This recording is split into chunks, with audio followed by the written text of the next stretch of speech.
Right now, there's an entire industry telling you that your blurry, badly lit, half thought out photos aren't mistakes. They're authentic. The flaw is the feature. And if you start leaving your work sloppy and calling it a style, well, I'd actually use caution and use it carefully because they're lying to you. And the lie is about to cost the profession. Now, here's where I believe all this came from because once you understand it, it makes complete sense. You open social media and it's wall to wall ads, most of them AI now. And I'm not against it on principle, it's their business. But look at what those ads actually are. You've seen the skincare ads, the face with no pores, no lines, no texture, just the impossible smoothness that no human skin has ever had. Somewhere behind that image, there was a real person, maybe. You can't see them anymore. The AI found every flaw and erased it so completely that what you're looking at isn't a photograph. It's a render, a fiction wearing a face. Or the product shot in a lifestyle setting, so perfect it couldn't exist. The watch on a wrist in a room that was never built, wearing a shirt that was never sewn, in a light that was never lit. Every element generated. The only real thing in that frame is maybe the logo. And that's not photography. That's not even a bad ad. That's fabrication at industrial scale. And AI has made it so cheap to crank out by the thousands. So here's what actually happened to the audience. People didn't get tired of beautiful pictures. They got tired of being lied to. They've learned that the perfect image is a trap. So now they flinch at anything that looks too good because the last 100 times something looked too good, it wasn't real. And the brands watched that flinch and got the diagnosis completely wrong. They said, people hate polish. No, I disagree. People hate being lied to. There's a world of difference, and everything that came next fell apart on that one mistake. Now here's where it gets actually funny. Well, not funny, dark, funny, dark. Because their fix isn't honesty. Their fix is a better disguise. Make it look like a real person posted it. Think about what that actually means. It means make our ad look like it isn't an ad. Slip it into your feed dressed as a friend. Lower your guard. Don't realize you're being sold to. They took the most honest sounding word they could find, authentic, and they're using it to mean successfully disguised. An ad pretending to be a peer. A corporation dressed up as your cousin who just happened to love this product. And look, I've been in this industry a long time. I've seen some creative nonsense, but calling deception authenticity while keeping a straight face, that's kind of a new one. I genuinely have to admire the audacity. It's going to blow up on them, of course. The moment people figure out the real person in their feed was a brand in a Halloween costume, and they'll figure it out. They always do. The trust doesn't just dip, it's gone. You don't fake being someone's friend and then keep their trust when they catch you. That's never a marketing strategy. That's a fuse with a countdown. For 40 years, I shot product. Kind of the exact opposite of all of this. And it's what they're now calling the problem. Jewelry, watches, catalog work, some fashion. The kind of thing you've thumbed through on your kitchen table and never thought twice about who actually made it look good. I got brought into studio specifically to shoot cheap jewelry and make it look like it was a fortune. That was my specialty. And here's the part that I really want to point out. Every watch I shot was the actual watch. Every cheap ring I made look expensive was the real ring. I never added a sparkle that didn't exist. I never rendered a reflection of a light that wasn't in the room. I took the real thing and I lit it so you could see it at its absolute best, beautiful and wantable. Because that's the whole point of photography. It's not to record something, it's to make you feel something. And one of the strongest feelings a photograph can produce is, I want that. That's the job in commercial photography. That always has been the job, and there's nothing dishonest about it, because the thing you're wanting is real. I change the light, all the time. I never changed the actual thing. The watch is the watch, the ring is the ring. I showed you the truth lit so well that you wanted it. And by the rules of 2026, that photograph, the real product shot, honestly lit, beautiful, is now a lie. Too perfect, too controlled, not authentic. Meanwhile, a fully AI rendered watch that was never on anyone's table, reflecting a room that doesn't exist, gets to call itself real. I genuinely can't figure out who approved this. But here's the test that cuts through all of it, and it's really simple. You can change the light. You can't change the actual thing.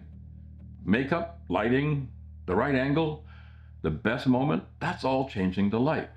The presentation. The face is still the face. But the moment you start sculpting the jaw, erase a scar, reshape a face into someone the person wouldn't recognize in their own mirror, now you've changed the thing. That's the lie, not the polish, the fabrication, which means the authenticity crowd was reacting to a real villain. The sculpting, the fabrication, the AI rendered nothing. They were right to be disgusted. But instead of going back to honest light on a real subject, they panicked and ran the other way entirely, into deliberate garbage. And deliberate garbage solves exactly nothing. The answer to a fake sculpted face was never a badly lit real one. It was an honestly lit real one. There was always a third door. I remember in 1985, and I think it peaked around 1990, Benetton had it figured out.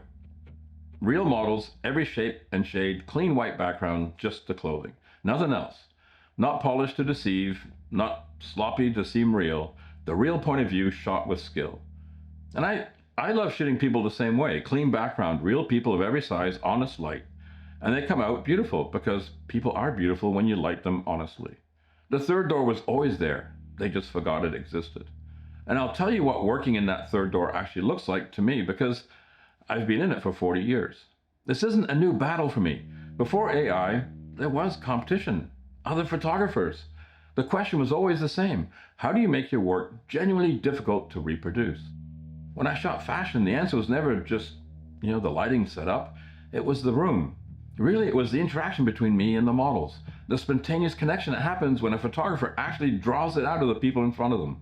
So when 2 or 3 people just click and they'll just start doing things you can never script or plan. You can't direct that. You create the conditions for it, and then you stay out of its way.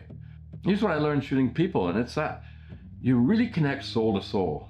And when that connection is real, there's this energy in the room between you and the person, or between the person and another person. And when you let that breathe, something opens up that wasn't there before. Call it magic if you want. I'll call it the only thing in the frame that can't be planned. Everything else is craft. That part is something else entirely. And AI cannot build that because AI is never in the room. It's missing all the human parts. And the exact same principles apply on product. I'll sit in the studio with a piece in my hands and I'll just keep turning it, looking at it from all angles, looking for something nobody would think to try. Find the view that shows the whole thing in a way nobody's considered. That exploration, the sitting with it, the looking, that's where you start bringing some of who you are into the image. And that's what makes it unrepeatable. Not a style applied on top of it, a presence built in from the inside. See, that's the hard part, and it's also the easy part, and it's the most beautiful thing about the whole process, which is kind of why it drives me a little crazy to watch the word get borrowed to excuse the opposite. When photographers say they want real moments now, unposed, candid, raw, there's a real thing being asked for. I take it seriously, but I also know what the word is being used to cover.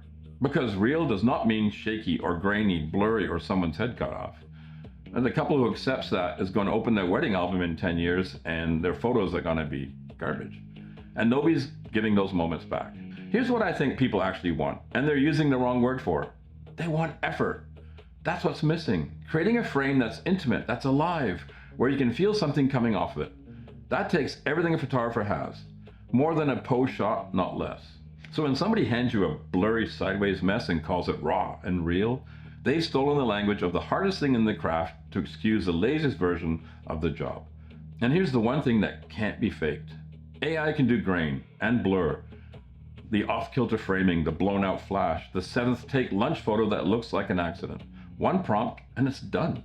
Now the machine can't beat us at making things better than real. At least not yet. But worse than real, it got there on day one.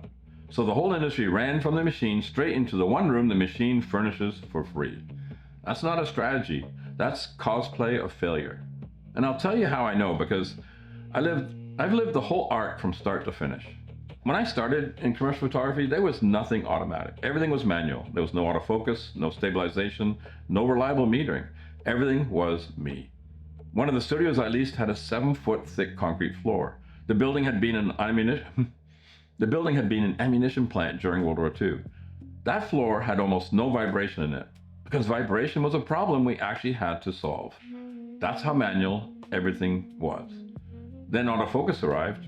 I didn't touch it for years. It was terrible, slow, sloppy, cumbersome. It was significantly faster to focus by hand, and frankly, a lot more fun. Metering was the same story. You pulled out the spot meter and metered the scene yourself because the camera's reading wasn't trustworthy and you knew it. And then slowly everything evolved. The tolerances widened, the processors got faster. Now fast forward to today, and the camera in your bag has the computing power of a desktop from 10 years ago, stuffed into something that literally fits in your jacket pocket.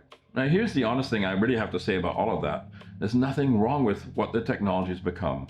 I use autofocus now, but when I use it, I also know I can also do it by hand. And I've proven it to myself enough times that it's not even a question anymore. That's the only reason using the tool cost me nothing, the knowing. Think about it like a sculptor. The sculptor takes a block of stone, holds a vision, and then extracts it by hand. Now today you can put that same model into a CNC machine and have it carved for you, or 3D print it.